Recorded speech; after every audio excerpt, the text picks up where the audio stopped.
Every morning and evening, I have the privilege of passing by two cemeteries.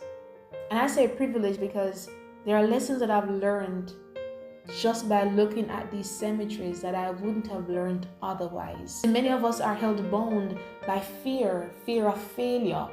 Many of us don't do what we think we should do because we're afraid of what people will say about us, not recognizing that people will always be speaking about you. But what matters most is what you think of yourself and what God thinks of you. So many of us, we have life, but we're miserable because we're trapped in that little box of untapped opportunities, unrealized dreams, not knowing our full potential because we're too afraid to step out of the known into the unknown.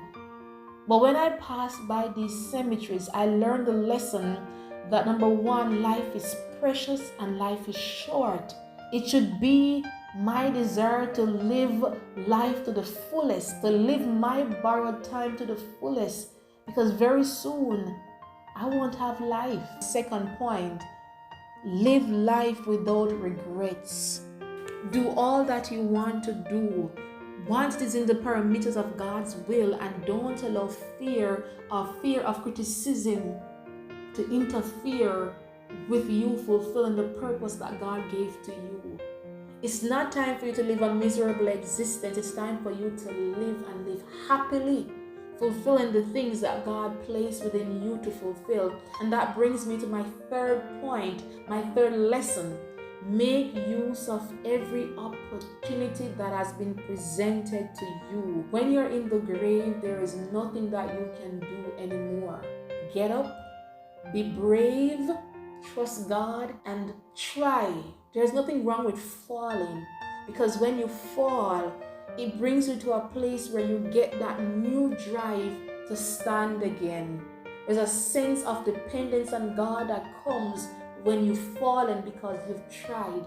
But if you've never tried, you'll never fall. And if you never fall, you'll never experience life. And my fourth lesson from the cemetery, do not care so much as to what people say about you.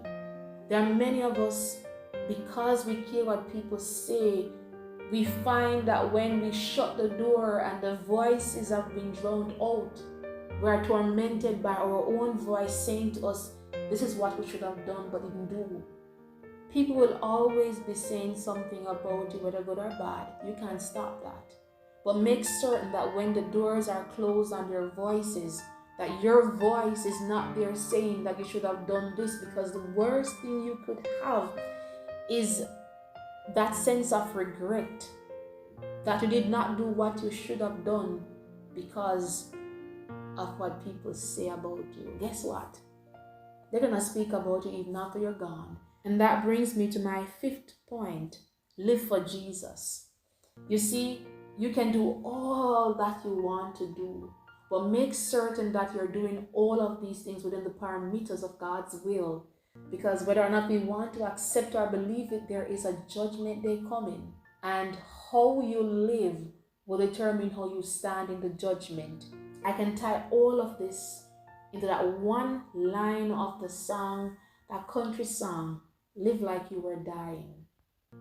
You see, every time I pass by the grave, this is what keeps ringing in my mind. What would you do if you knew that in the next few hours you were going to die? And that's what we need every single day, every moment, every time we come to an opportunity, every time we come to an open door of the unknown. We need to have that in our mind. This might be my last few hours. What would I do? And that will cause us to do things that we never would have done otherwise. This was Hope for the Hopeless. Join us next time.